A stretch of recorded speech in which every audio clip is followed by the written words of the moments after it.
Tomorrow night, hundreds of people in the Portland metro area will meet as part of a new kind of church.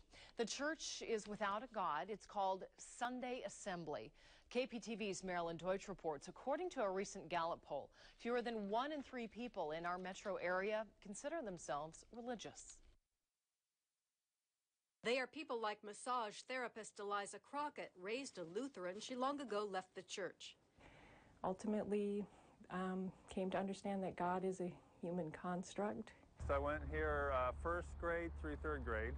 Chip designer Bernie Dehler, raised Catholic, he later became a born-again Christian, got a seminary degree, and was about to become a pastor when I started a discussion group with Christians and atheists, and in seeing the different arguments, I thought atheism made better sense of the world. So I spent all of my youth in a very legalistic Pentecostal church.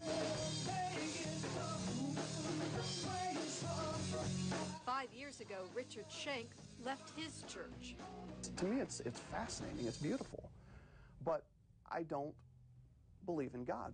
The vocalist for local alternative rock band EIGHT53, which will perform at Portland Sunday Assembly, told us it was when he started taking his religion more seriously and searching for answers that he ended up with more questions. Well, those things started bringing doubts into my mind, and then I had to say, well, what is it I'm really believing in?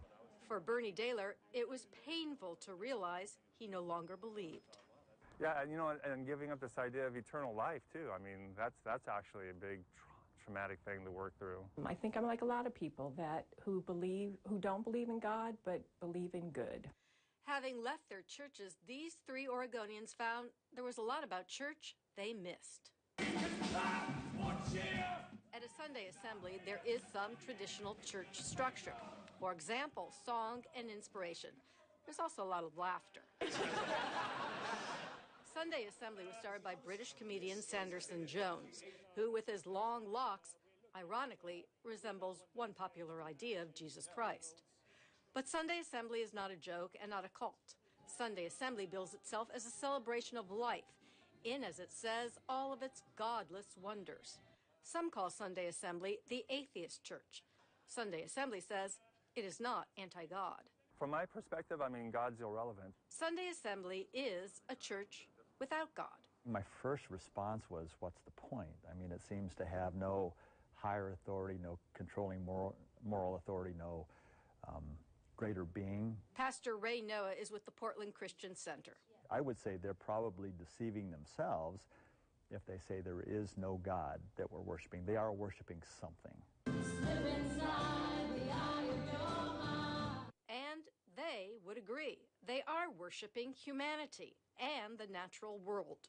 Their motto, live better, help often, and wonder more. The Sunday Assembly movement could tap into that large group of non-believers who want a sense of community that comes with religion and religious traditions. I think something like Sunday Assembly, for people that still find the value in that community and the good things that church brings, it's an opportunity to have that without the awkwardness of listening to somebody talk about something that you just don't believe exists. I think the church and synagogues and mosques have a good model in how to bring people together in a community. This is, after all, a format that's worked for centuries, and one that many non-believers still prize in building healthy communities with solid morals, charity, and good works, and perhaps even one day with traditions to celebrate the living and mourn the dead.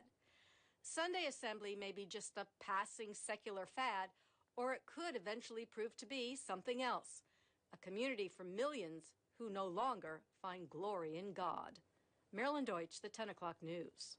The Sunday Assembly will be held Tuesday night at the Ambridge Center in Northeast Portland. The program starts at 7:30. Well, if you're a PGE customer, get ready to pay up. How much higher your bill is about to get. Plus, the feds haven't just been getting information from your phone calls or emails. What else the NSA may be spying on? And it's the prank of all pranks. He was only asleep for 3 hours,